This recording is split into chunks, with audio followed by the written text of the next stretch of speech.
गणितीय दृष्टि से हम जो है अधिकतम कितने समय के अंतर की कुंडली बन सकती है, जिस कारण से किसी भी दो जन्म लेने वालों की कुंडली नहीं मिलती, और मैक्सिमम कितनी कुंडली बन सकती है। तो एक छोटा उदाहरण ले लें जिससे आपको समझ में आ जाएगा कि इस संसार में ईश्वर जितने मनुष्यों को जन्म लेने के लिए भेजता है उन सबकी कुंडली इंडिविजुअल होती है।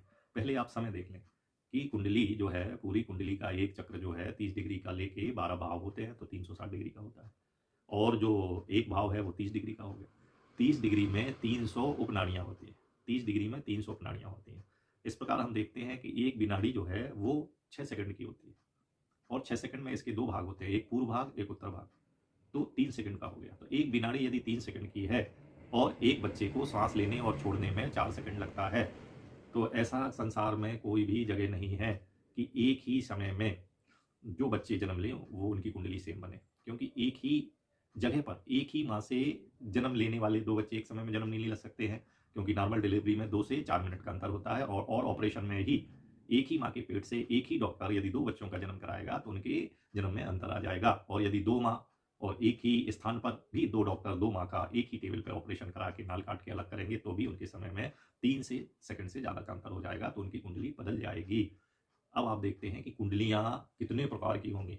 आप देखते हैं कि 9 ग्रह है, 12 भाव है। तो पहला ग्रह कितने तरीके से बैठ सकता है। पहला पहला ग्रह फ्री है, 12 में से किसी भाव में बैठ जाए। इसी प्रकार सूर्य फ्री है, 12 में से 12 भाव में बैठ जाए। चंद्रमा फ्री है, 12 में से किसी भी हाउस में बैठ जाए। मंगल फ्री है, 12 में से किसी भी हाउस में बैठ जाए। बुध फ्री नहीं है, क्योंकि बुध के साथ एक कस्टम है कि वो सूर्य से जो है 20 से 28 डिग्री से दूर हो ही नहीं सकता है। अर्थात उसके पास जब सूर्य बैठ जाता है तो उसके पास 3 ऑप्शन बचते हैं कि वो साथ वाले घर में बैठ जाए, आगे वाले घर में बैठ जाए, या पीछे वाले घर में बैठ जाए। इसके बाद जो बुध है ये फ्री है, किसी भी 12 में से किसी भी हाउस में बैठ जाए। शुक्र जो है ये फ्री नहीं है। इसके बाद भी इसके साथ भी शर्त है कि सूर्य से ये 48 डिग्री के अंतर पर बैठ सकता है। तो ये सूर्य के साथ बैठ सकता है, 2 घर आगे बैठ सकता है, और जो है 2 घर पीछे बैठ सकता है। तो इसके बैठने के जो है 5 चांसेस है। शनि जो है 12 हाउस में से किसी भी हाउस में बैठ सकता है। राहु 12 में से किसी भी हाउस में बैठ सकता है। लेकिन केतु उससे बंधा है। अगर राहु किसी हाउस में बैठ गया है तो केतु मजबूर है कि 180 डिग्री पर वो सामने वाले घर में बैठेगा। तो इसके लिए एक ऑप्शन है, जबकि राहु के लिए 12 ऑप्शन है। लग्न भी कोई भी हो सकती है, पहली से लेकर 12वीं तक की।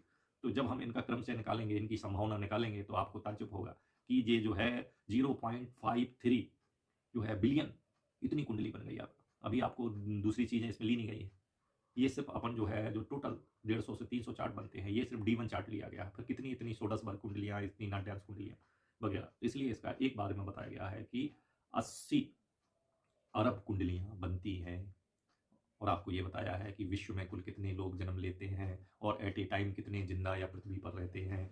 तो कितनी सारी कुंडलियां बन सकती हैं जो सब व्यक्तियों की अलग अलग हो। तो यस, हर व्यक्ति की एक इंडिविजुअल कुंडली होती है। और ये बिल्कुल अनुमान ना लगाएं, हाइपोथेटिक क्वेश्चन बिल्कुल ना करें कि एक ही समय में दो बच्चे जन्म लें। बिल्कुल नहीं ले सकते हैं, उसी टेबल पर भी नहीं ले सकते हैं, उसी माँ से भी नहीं ले सकते हैं। और संसार के अनेक दूसरे स्थानों में तो फिर अक्षांतर देशांतर ही बदल जाएगा, तो वो तो बात ही अलग हो जाएगी। नमस्कार।